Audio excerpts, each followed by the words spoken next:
Great. Hi again. So now we'll present you FuzzQ, that is a testing method for quantum simulators. We had a great introduction of quantum simulators right now.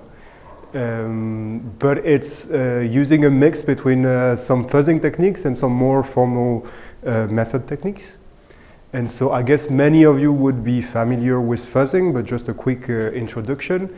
It involves a system under test, so now it would be a quantum simulator, and some kind of fuzzing engine that would basically throw random programs very fast to this system under test to trigger some unexpected behavior. And actually I think a year or so ago, in a very small challenge track that we implemented very quickly, we managed to find many bugs on the biggest simulators just with a very small fuzzing campaign. So we thought that there might be something to investigate here.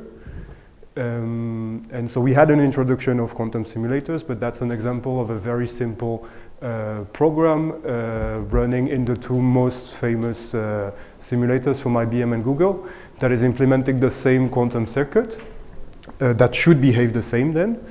And the only thing you have to know about what this does is that it's a succession of rotation on a qubit, and some of the gates have correlating between two qubits. But I think like from the other talks you had a good introduction to what it should mean. And so the reason why we want to test those simulators is because we have to trust them for many tasks, as we saw in the previous talk. And because hardware is very expensive, if you send, there is some available hardware online, but if you send some kind of bigger circuits, it can cost dozens and dozens of dollars for a few minutes of computation. So for education, academy, and even industry, many tasks are based on simulators. And it's also currently the only way to have a noiseless computation. But when we talk about testing, there is always this trade-off between scalability and rigor. So I talked about something that is very scalable and very fast, but not very rigorous. And formal methods would typically scale exponentially with the scale of the system. And so this is a validation gap that we try to tackle, and this is a happy FuzzQ. So I will quickly go through the methodology that we used, but I'll invite you to go through the paper for more details. But basically we are defining some specs of the some quantum specification that should be verified by all the circuits to build some kind of a formal model that we then parse into a more regular fuzzing campaign, and that we send, and all the circuits that are simulated are sent parallelly into two different circuits, and then we have a novel way of checking equivalence that we'll define afterwards, that we'll like get into more depth afterwards. And this should, so the two simulators should give the same answer basically. So if it doesn't, we actually go through it and either update the formal method, the formal model, or report a bug and then go through the loop again. So the main thing that you should remember from this slide is that in the loop we have both some formal model that is built by quantum experts and some more traditional fuzzing campaign. And I'll let Vasileios go through, explain you a bit more about the way we check equivalence of circuits. Hi everyone, I'm going to provide some insights on the oracles that we are using and some results that we found. So one aspect here, if you noticed here, we are using here differential testing fuzzing, okay? Which means you might wonder what do we compare in this differential testing aspect of our framework. So first we do a gate by gate intermediate state vector comparison. So we do this so that we can just check whether there is some gate which might cause a divergence in the circuit. Okay, and second, we compare the final output of the measurement. So we measure the circuit, and then it will collapse to some state. Okay, and then we measure. So we want it here to validate the probabilistic nature of the quantum, basically. However, we observed that these two oracles, these two criteria, were not enough for finding all. So some bugs just went undetectable, and this is one silly example. So if you, this is a C-note circuit here. If you try to provide as an input here 0, 0, for example, for Qiskit, you will get 0, 0. And if you try the same thing for a circuit, but what you think it's the same circuit, however, there is a subtle bug here. The developer swapped here the control with the target by mistake.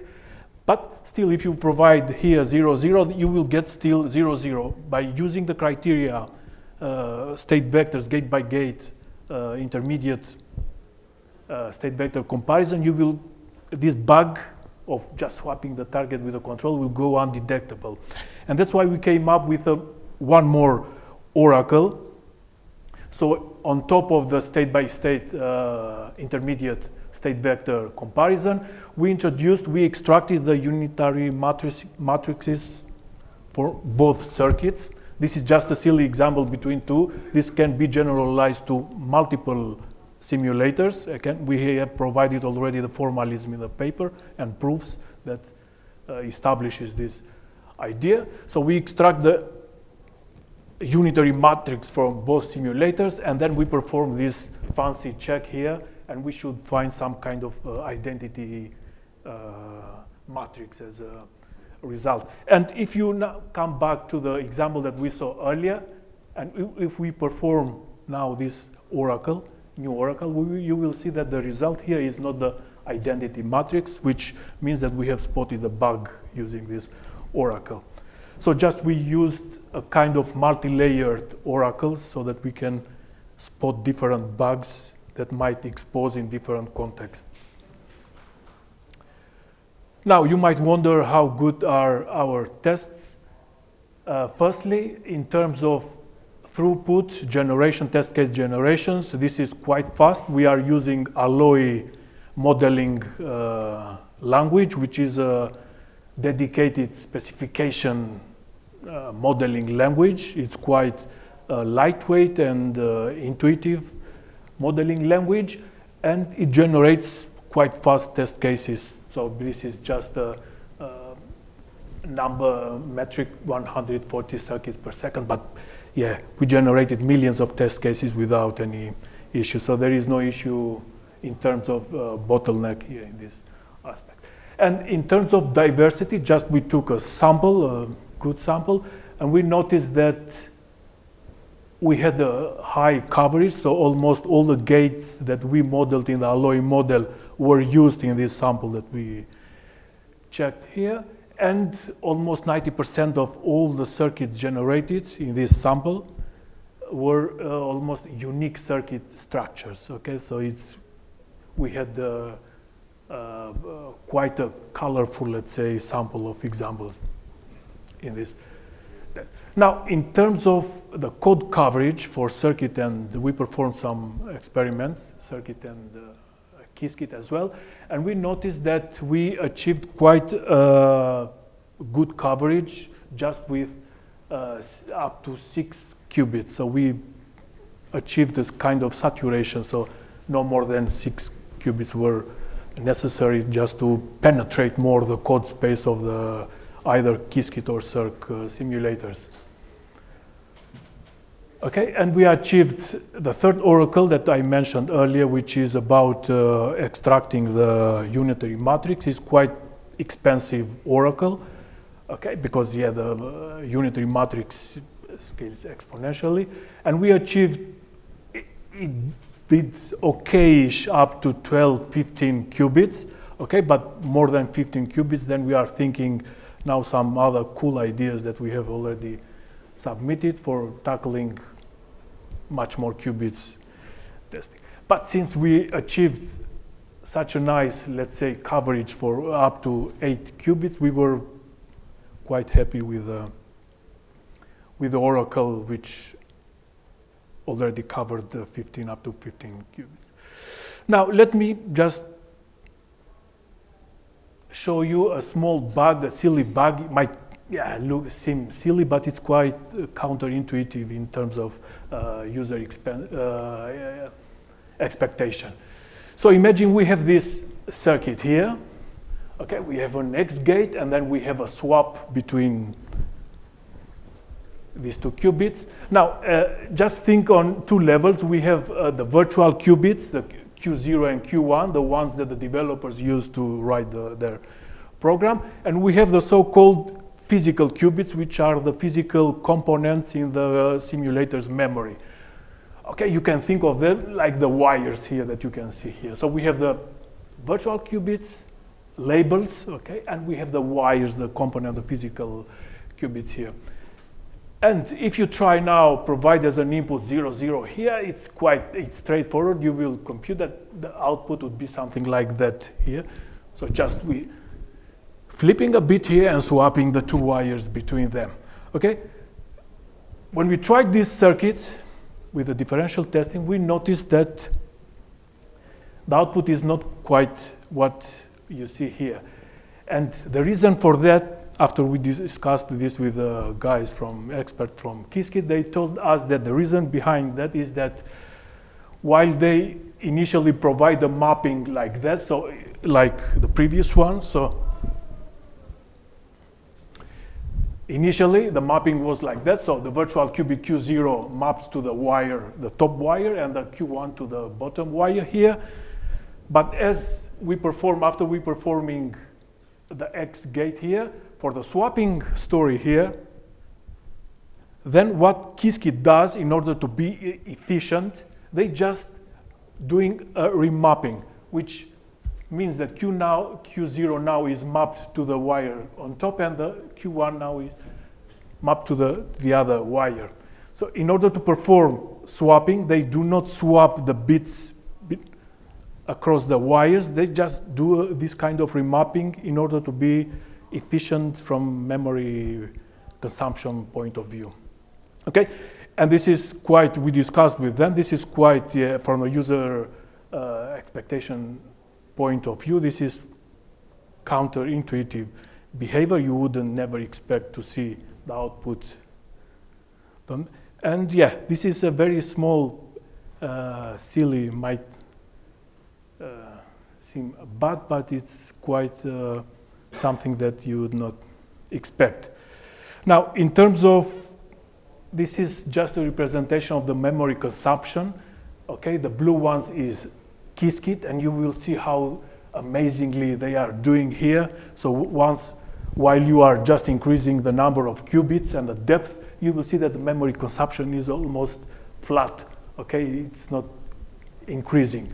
Okay, whereas with the circ here, with the red dots here, you will see that it's being increasingly systematically while we are increasing the number of qubits. And after discussing again with the experts from Qiskit, we discovered that this aggressive, let's say, strategy of Qiskit relies on the concept of the so-called, they are prioritizing the optimization of the so-called happy paths. Okay, they are expecting that all the input that you provide to the program is correct. Okay, for example, we tried providing as angles or silly inputs, for example, negative numbers or silly Unicodes, okay, and the system, the simulator either crashed or just provided some very weird output. We discussed with them and they told us that, okay, you have to check to use some kind of static analysis tool so that you can prevent submitting weird inputs to the angles or indexes, negative numbers. So, whereas circ is dealing implicitly with such kind of wrong inputs, undocumented inputs and so on. So that's why the reason behind this amazing performance in terms of memory consumptions for Qiskit. So the main idea of our framework is we are using multiple layers of validation. Differential testing is one of them, the most important. We are using property invariant-based checks, validation as well, so that we can just exhibit different aspects of from different kind of bugs. And the main idea, the main highlight of our framework is that we are pulling the rigor from the formal methods into the amazing scalable world of fuzzing, okay, so that we can achieve more, detect more bugs. And we did discover a couple of bugs. Just I presented here some very simple examples so that we can understand better what's going on. But we have just listed some cool bugs in the paper. You can have a look and see what's going on exactly with the simulators. Yeah, more or less this is what I wanted to share in terms of our questions. Thank you.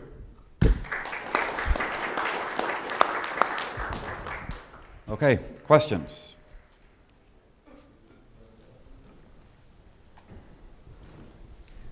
Hi, I was wondering, when you said you compare the state vectors between the simulators at each step, is that's effectively some sort of instrumentation? Does adding this instrumentation change the way the simulator works? Does it prevent the simulator from reordering gates, for example?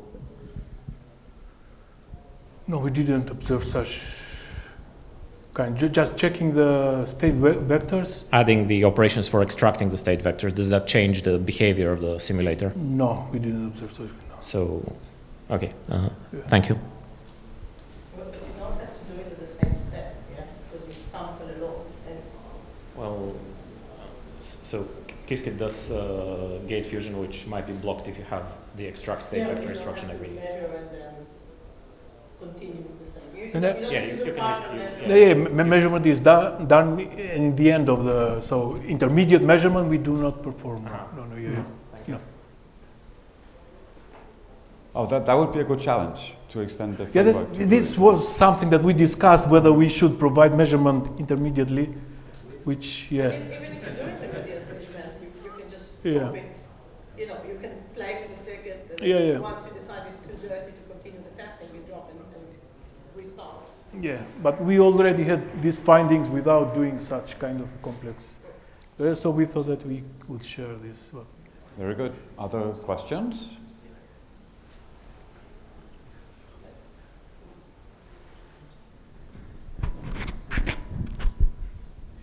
And if you might wonder something, I'm just making the questions now. I'd like to know, to find all the bugs that you found, how big of a circuit did you need eventually to find what? We have this limitation of the third oracle up to 15 qubits. 15 qubits. Okay, because extracting the unitary matrix is very expensive. And so how many gates? And how many gates for 15 qubits? How many? Gates? Gates, so the depth it was up to, we tried up to 200 gates, so the number of gates it was not an issue, it was the qubits. Yeah. And if you might wonder why we focused only on the pure states, okay, mixed state is something that we are working on, we have some cool ideas and we have submitted some work as well, but since we found this is a baseline with pure states, since we found already something with pure state, we thought we would share with the community, and then we move on with mixed state, where we are expecting to find much more fancy bugs. Good, very good. Thank you again.